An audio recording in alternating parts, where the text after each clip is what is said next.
Bonjour, je m'appelle Jean-Louis Lecouf, j'ai 67 ans, je suis gay, je sais depuis toujours que je suis gay, j'ai vécu marié pendant une quinzaine d'années, j'ai 4 enfants, 6 petits-enfants et demi. Euh, pour moi, le VIH est arrivé. J'ai eu un parcours très compliqué dans ma période de mariée. J'étais alcoolique, j'ai arrêté l'alcool en 99. Et là, j'ai essayé de recentrer ma vie, de l'unifier.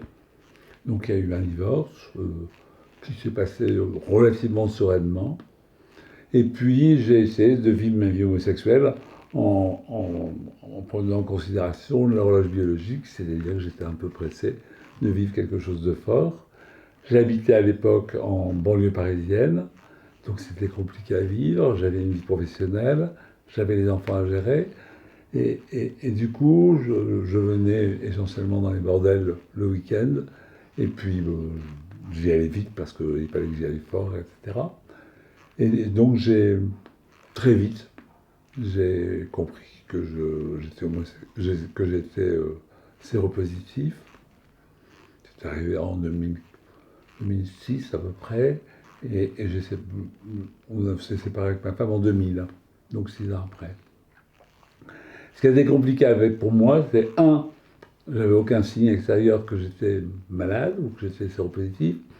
Simplement, je savais que j'étais différent. Dans mon propre regard, quand le médecin m'a annoncé que j'étais séropositif, je me suis imaginé différent. Pour moi, il y a vraiment une césure entre la période séronégative et la période séropositive. Il y a un changement dans la manière de vivre, dans la manière d'accompagner les autres, dans la manière de m'afficher et d'être. Pour moi, la séropositivité, il y a eu plusieurs phénomènes qui ont été compliqués à vivre. C'était qu'est-ce que j'en faisais? Est-ce qu'il fallait que je le dise? Je le dis à qui? Je le dis pourquoi? J'ai eu très peur au milieu je travaillais dans une boîte qui s'appelle l'Agence française de développement, où j'étais extrêmement bien accueilli, etc. J'avais vraiment une chance. Et j'ai eu très peur d'être outé par un moment où je laisserais une ordonnance sur une photocopieuse et quelque chose comme ça.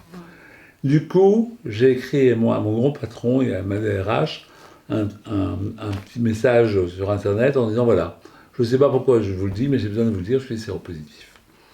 Et mon patron j'avais vraiment une grande confiance en lui, m'a accueilli tout de suite en me disant Jean-Louis, d'abord comment allez-vous, etc. Puis on a discuté. Et puis là, il m'a accompagné et m'a suggéré de faire avec lui une démarche une démarche inclusive, d'acceptation de l'autre, etc., dans l'entreprise. Sur l'accueil des maladies chroniques, sur l'accueil, enfin voilà. Et du coup, on a fait un dialogue avec lui dans le journal interne de l'entreprise, et où j'ai annoncé ma séropositivité. Et les gens apprenaient deux choses en même temps, que j'étais gay et séropositif. Donc, quelque part, ça a changé un peu les regards, etc. J'ai jamais senti de sérophobie active, j'ai senti des malaises. Mais la plupart des gens que je connaissais et que j'aimais ont été bienveillants. Au niveau familial, c'était compliqué, parce que j'avais annoncé à mes enfants que j'étais gay, quelques années après qu'on soit séparés. Et pour eux, je trouvais que c'était très compliqué à vivre, parce que moi, je faisais un coming out, mais eux étaient outés en tant que fils de PD, quoi. Et du jour au lendemain, je leur faisais une nouvelle annonce qui était la séropositivité. Et l'un des quatre m'a dit tout de suite, mais tu sais, pour nous, c'est beaucoup plus dur parce qu'on voit la mort derrière et la maladie. Alors que dans l'homosexualité, on ne voyait pas ça du tout. Et du coup, c'était pour eux, je crois que c'était un témoignage de transparence de ma part, et donc un témoignage de confiance, mais ça a changé très clairement les relations parents-enfants que j'avais avec eux avant. Où quelque part, on avait une relation beaucoup plus d'adulte et d'échange, de dialogue de même niveau. Ils savaient mon parcours avec l'alcool. J'ai fait un sevrage en 99. Je suis devenu séropositif 6 ans, 7 ans après, à un moment où j'avais fait l'unité de ma vie, alors qu'avant c'était cloisonné entre ma sexualité homo et ma vie familiale et enfin, mon parcours. Ce qui était très douloureux pour ma femme à l'époque. Et donc, dans ce parcours, c'est un moment où je commence à assumer les choses, etc. Donc je suis parti mais vraiment bien en tête dans l'homosexualité, dans la volonté d'être dans le circuit, etc. Et puis j'ai fait un nouveau faux pas qui est dans la drogue. C'est-à-dire que depuis 7-8 ans, j'avais commencé du chemsex. Ce chemsex m'a complètement débordé. Et il y a 2 ans, mes enfants m'ont vu dans une situation catastrophique, notamment un de mes fils, où j'étais dans une descente extrêmement douloureuse. Et il m'a accueilli, il était très angoissé, il avait très peur pour moi. Et en même temps, il m'a accueilli après ça dans l'abstinence, avec beaucoup d'amour et beaucoup de tendresse. Pourquoi je raconte ça? Parce que je crois que tout est lié dans mon histoire. Ce mariage avec une vie que j'aurais voulu avoir, qui soit sans différence par rapport aux autres. Ce besoin après ça d'être moi-même, mais je le faisais avec une volonté déchaînée d'être moi-même, ce qui n'a pas marché. Et à un moment, une sorte d'apaisement où je me retrouve avec la maladie, avec mon homosexualité, avec des enfants et des petits-enfants, et tout ça forme une vie, une trame de vie qui est celle d'un autre, enfin voilà.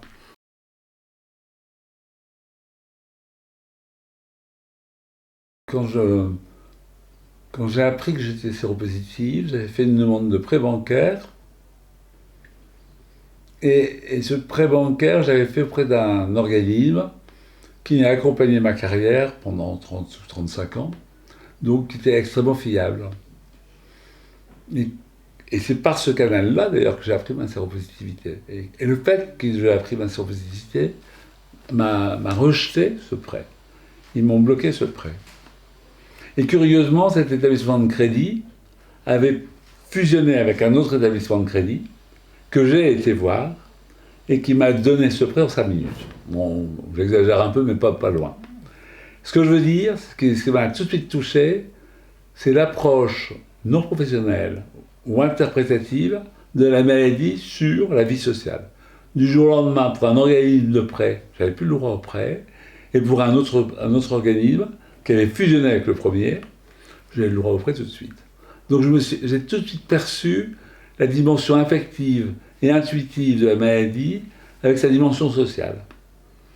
La deuxième chose qui m'a frappé, je suis dans une période donc où les trithérapies sont là, où les gens sont dans leur travail, enfin il n'y a pas de changement dans la vie sociale. La deuxième chose qui m'a frappé, c'est que j'ai vu au niveau international, entre 2006 et 2010, que certains pays interdisaient l'accès aux séropositifs, notamment les États-Unis. Ce qui veut dire que les gens devaient savoir, alors a priori si les gens, si en arrivant aux États-Unis, il n'y avait pas de traces et de preuves et qu'il n'y avait pas d'interrogation, c'était pas un problème, mais ça pouvait être un problème du jour au lendemain. Et donc les gens emmenaient leur trithérapie de façon différente, en essayant de l'emmener, non pas sur eux, mais par un voyage autre, des choses comme ça. Et c'était compliqué. Et en regardant de plus près, je me suis aperçu aussi qu'il y avait des professions qui étaient interdites aux séropositifs. Aujourd'hui, par exemple, des professions comme les magistrats, c'est compliqué. Pourquoi? Parce qu'il y a un examen médical et qui interdit les maladies chroniques. Enfin, il y a toute une série de métiers qui est interdit. Des métiers sont interdits, des pays sont interdits, ou l'accès à certains pays sont interdits, ou l'accès à certains pays, on ne connaît pas la législation. Par exemple, l'Algérie. Moi, j'ai vécu en Algérie. Et du coup, on a une image de soi qui est complètement déformée par ce regard social des banques, du dentiste, et de toute la société en général. Et ce qui m'a le plus gêné à ce moment-là, c'est de me dire, j'ai pas de défaillance physique importante, j'avais des petits problèmes de déchaussement de dents, j'avais des petits problèmes de fatigue, j'avais une charge virale importante, mais très vite elle a été réduite. En revanche, je ne sais jamais ce qui se passe dans le regard de l'autre quand j'annonce que je suis séropositif. Ça veut dire quoi pour lui? Ça veut dire que j'ai une sexualité désordonnée, ça veut dire que je vais mourir, ça veut dire que je suis un malade, ça veut dire que je suis un dépravé. Il y a toute la gamme est possible, et en annonçant ça, je ne sais pas ce que je vais dire. Ce que je vais dire dans le regard de l'autre. Et par exemple, dans les moments de drague, sur les réseaux sociaux, sur les sites internet, quand le dire? Est-ce qu'il faut le dire? Est-ce qu'il ne faut pas le dire?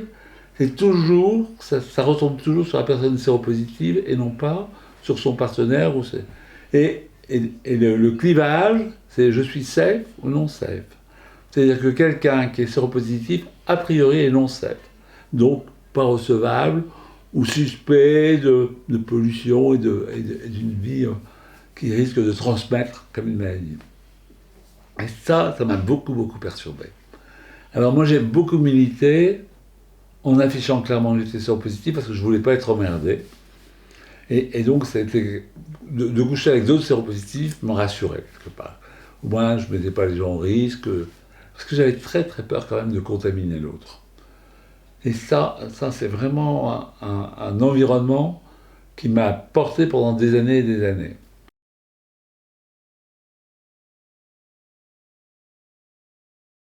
J'ai commencé à vivre ma sexualité, mes relations affectives, etc., de façon différente, après le passage par la drogue. La drogue a été quelque part quelque chose qui était la conséquence aussi de ma séropositivité. C'est-à-dire que je m'étais mis dans une tranche particulière où j'étais pas à l'aise du tout dans les relations affectives, j'avais peur de contaminer l'autre, j'avais peur du regard de l'autre, j'avais peur que mon propre regard soit perçu par l'autre, qu'il soit montré par l'autre, donc que j'avais plus confiance en moi et que je n'avais pas une vie conforme à ce que je désirais.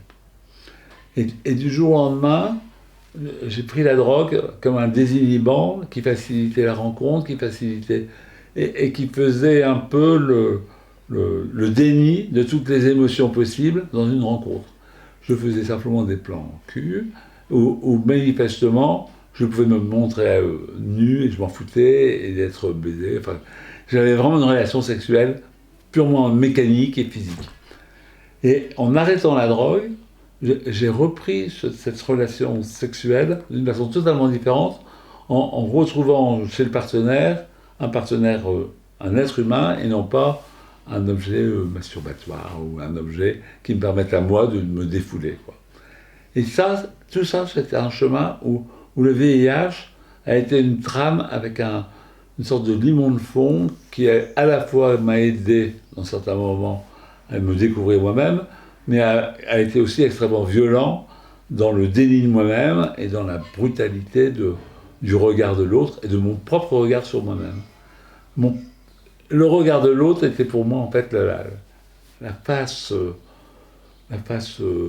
visible de mon propre regard sur moi-même. Le jour où j'ai appris que j'étais séropositif, je crois que j'ai vraiment changé de regard et je me suis perçu comme quelqu'un de marginal, de dégradé, avec tout ce que le mot dégradé a comme sens.